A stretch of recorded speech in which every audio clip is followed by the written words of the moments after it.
रत्नागिरी सिंधुदुर्ग लोकसभा मतदारसंघाची रणधुमाई जी आहे ती सुरू झालेली आहे. अद्याप महायुतीकडनं उमेदवार जाहीर केला नसला तरी देखील आघाडीकडनं उमेदवार जे आहेत ते विनायक राऊत यांनी जाहीर केलेले आहे आणि ते प्रचाराला देखील सुरुवात केलेली आहे. मात्र आपल्यासोबत महायुतीचे कार्यकर्ते आहेत, त्यांच्याशी आपण बातचीत करू. आज सध्या तुमचा उमेदवार जाहीर केलेला नाही. उमेदवार कोण असेल आणि कशा पद्धतीने रणनीती? जो उमेदवार असेल महायुतीचा तो अगदी प्रचंड बहुमताने निवडून येईल याची आम्हाला पूर्ण खात्री आहे. आणि उमेदवार हा BJPचा असावा अशी आमची आग्रहाची मागणी आहे. कारण माजी खासदार निलेशजी राणे 2019मध्ये अपक्ष लढूनसुद्धा त्यांनी 3 लाखाचं मताधिक्य घेतलं होतं.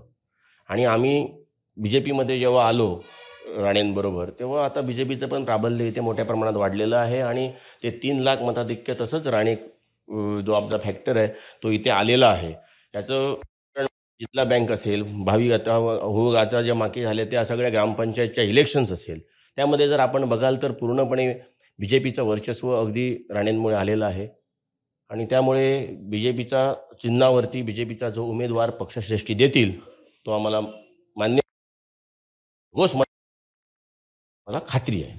सध्या विरोधात जे आहेत ते विनायक राऊत खासदारकीसाठी उभे आहेत. त्यांची उमेदवारी जाहीर करण्यात आलेली आहे. त्यांनी प्रचार देखील सुरू केलेला आहे. तुमच्याकडनं अद्याप उमेदवार जाहीर नाही, प्रचाराला सुरुवात झालेली नाही. कशा पद्धतीने पाहत असाल?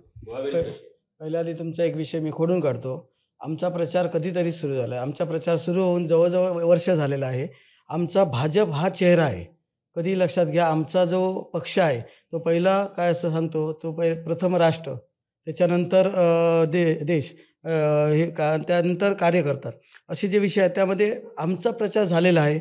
आमच्या प्रचाराचं रणशिंग आम्ही 1 वर्षापूर्वीच फुंकलेलं आहे.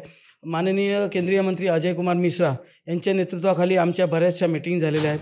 आमच्या गाव लेवलच्या सगळ्या जे काय बांधणी असते ती झालेली आहे. बूथ कमिटी वगैरे पूर्ण झालेली आहे. 1+30 झालेली आहे. 50 प्रमुख झालेला आहे. प्रत्येक बूथवर गाव चलो अभियान झालेलं आहे. अशा प्रकारे आम्ही प्रत्येक मतदात्यापर्यंत पोहोचलेलो आहोत. मोदीजींच्या संकल्पनेतून, माननीय पंतप्रधान नरेंद्र मोदी यांच्या संकल्पनेतून, यांच्यामार्फत जे जे लाभ आले आहेत आणि जे लाभार्थी आहेत त्या लाभार्थ्यांपर्यंत आम्ही पोहोचलेलो आहोत. प्रत्येक लोकांना, गरिबांना शेवटच्या स्तरापर्यंत आम्ही सर्व लाभ त्यांना दिलेले आहोत. त्यामुळे आमच्याकडून प्रचार झालेला. आणि राहिले आता विनायक राऊत गेले 2 वर्ष कुठे सापडत होते का, आधी हे पाहायला पाहिजे. कुठच्या मतदारसंघात आले, कधी आले. काल मला वाटतं फक्त आम्ही बॅनर बघितले आहेत किंवा आजच्या पेपरमध्ये आम्ही बघितलं वाढदिवस साजरा करायला आहे. पण ज्यावेळी आपल्या जिल्ह्यावर प्रसंग आले त्यावेळी विनायक राऊत कुठे होते हे पण थोडं तपासून ह्या मतदारांनी पाहिलं पाहिजे. आणि विजयाचा संकल्प जर तुम्ही म्हणत असाल तर साहेब, फक्त आणि फक्त BJP, भारतीय जनता पार्टी आणि नारायणराव राणेसाहेब यांची जर आता तुम्ही थोड्या दिवसापूर्वी जर झालेली उद्घाटनं जर बघितलात तर पूर्ण BJPची झालेली आहेत. त्यामध्ये 200 करोडचं जे केंद्रीय मंत्री नारायणराव राणेसाहेब यांनी जे उद्योग आधारात जे काय तंत्र शिक्षण याच्यावर जी कार्यशाळा होणार आहेत, त्यांच्यासाठी जी इमारत होणार आहेत त्याचं भूमिपूजन केलेलं आहे. रस्त्यांची भूमिपूजन होतात. मुख्यमंत्री ग्रामसडकची भूमिपूजन होतात. माननीय मुख्यमंत्री एकनाथराव शिंदे साहेब यांच्यामार्फत जी मुख्यमंत्री ग्रामसडक योजनेची कामं आली ती मात्र इथले आमदार सांगतात आपण आणले आहेत. जर ते सत्यतच नाही तर त्यांनी आणली कशी हे पण जनतेला माहीत आहे. त्यामुळे जनता आता हे राहिलेली नाही आहे. त्यांनी 10 वर्षात बघितलेलं आहे आपल्या जिल्ह्याचा किती मागासलेला जिल्हा झाला आहे. आणि ज्यावेळी 2.5 वर्षापूर्वी ज्यावेळी आपली सत्ता आली तिथून पुन्हा एकदा जिल्ह्याचा विकास कसा होतो ही जनता पाहते. त्यामुळे 100% यावेळी जवळजवळ फक्त माझ्या मते आम्ही कॅल्क्युलेशन घातल्यावर 50,000च्या वर विनायक राऊत जाणार नाही. जवळजवळ 3 ते 4 लाख मतांनी त्यांचा पराभूत होणार. आपल्यासोबत महायुतीतले शिंदे गटातील देखील कार्यकर्ते आहेत.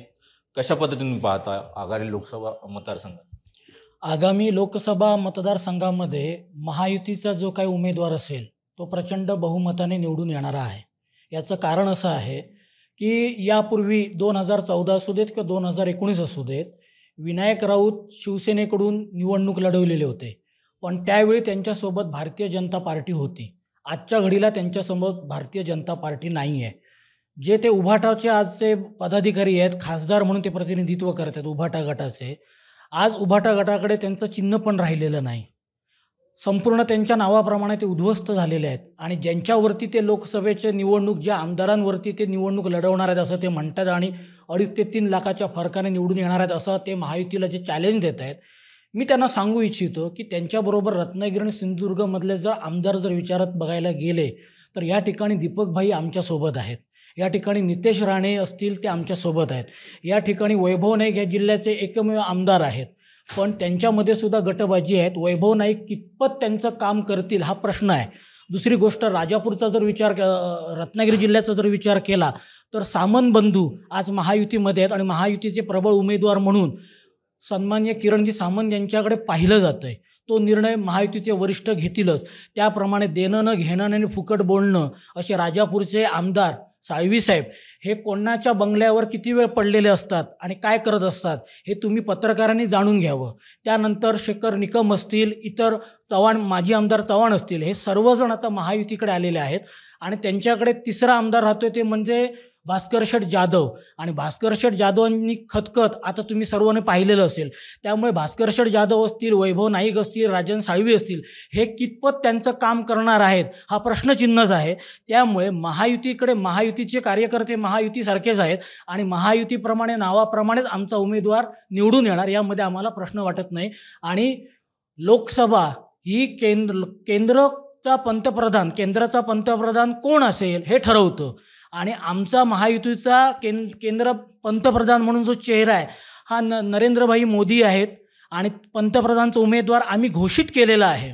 परंतु ही जी उभाटा किंवा महाविकास जी आघाडी आहे, जी इंडिया आघाडीबरोबर जी मांडीला मांडी लावून बसते, त्यांचा आजपर्यंत पंतप्रधान पदाचा उमेदवार घोषित झालेला नाही.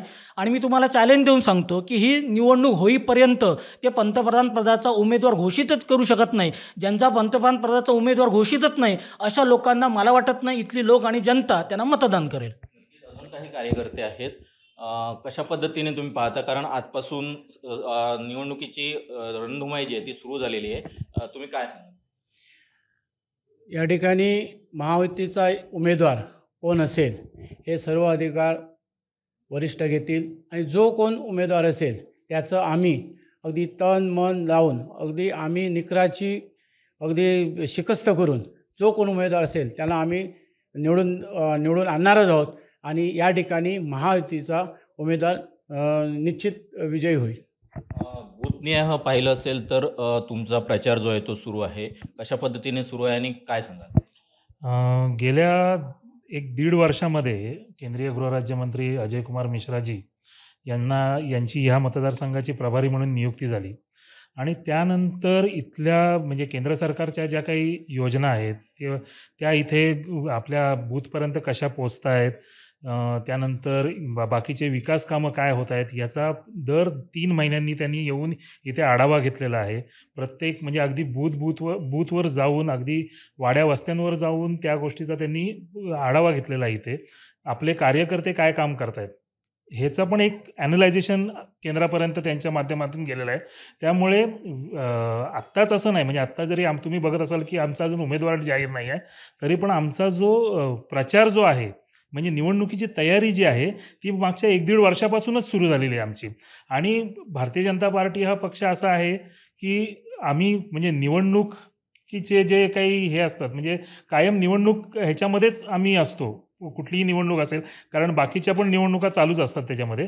तर त्यामुळे भारतीय जनता पार्टी म्हणून त्याचा कार्यकर्ता म्हणून आम्ही आमची तयारी आधीच सुरू केलेली आहे. आणि दुसरी गोष्ट एक आमचा जो म्हणजे इथलं कोकणातला जर विषय घेतला तर कोकणामध्ये साधारण 6 मतदारसंघ लोकसभेचे येतात. त्याच्यामध्ये प्रत्येक नाही कोकणामध्ये पूर्ण 6 लोकसभेचे मतदारसंघ येतात. त्याच्यामध्ये साधारण ठाण्यामध्ये बघायला गेलं तर शिंदेसाहेबांचं प्राबल्य आहे. त्यानंतर रायगडवरती गेलात तर तिथे तटकरे साहेबांचं प्राधान्य आहे, म्हणजे त्यांचं हे आहे. आणि तळकोकण हा राणेंचं प्राबल्य असलेला समजला जातो. त्यामुळे माझं असं म्हणणं आहे की म्हणजे भारतीय जनता पार्टीचा कार्यकर्ता म्हणून असं म्हणणं आहे की इथली उमेदवारी जाहीर करताना या गोष्टीचा पण विचार व्हायला पाहिजे.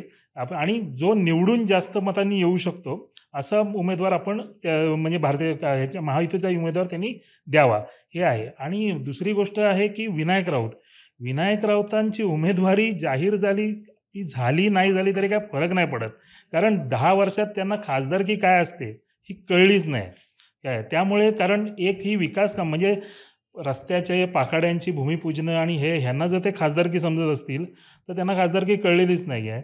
एका मुलाला त्यांनी जो काही कोकणातल्या त्यांनी रोजगार दिला आहे किंवा इथे आणखी काही विकासात्मक धोरणात्मक कामं केलेत हे त्यांनी दाखवून द्यावं पहिलं.